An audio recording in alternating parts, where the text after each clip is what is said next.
સુરત શહેર એસઓજી પોલીસે ઈ સિગારેટ સાથે કિસમને ઝડપી પાડ્યો. પકડાયેલ આરોપી 15 દિવસ પહેલા દુબઈથી ઈ સિગારેટ લઈને આવ્યો હતો. એસઓજી પોલીસે બાતમીના આધારે ચોક બજાર મેઇન રોડ પર આવેલી ડેન્ડી ટેલર એન્ડ ટેક્સટોરિયમમાં છાપો મારી ₹96,000ની કિંમતનો 16 ઈ સિગારેટ સાથે સુફિયાન પીર મોહમ્મદ ટેલરની ધરપકડ કરી છે.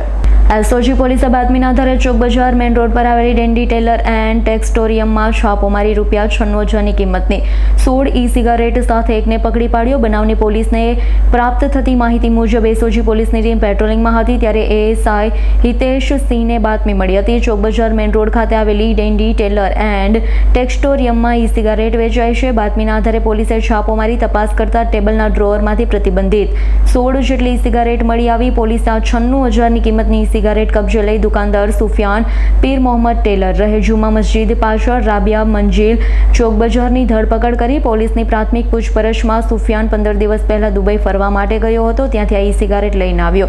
બનાવ અંગે લાલગેટ પોલીસે ગુનો નોંધી તપાસ હાથ ધરી છે. Bureau report S9 news Surat. અમારી તમામ માહિતીથી અપડેટ રહેવા માટે જોડાયેલા રહો S9 ન્યૂઝ સાથે.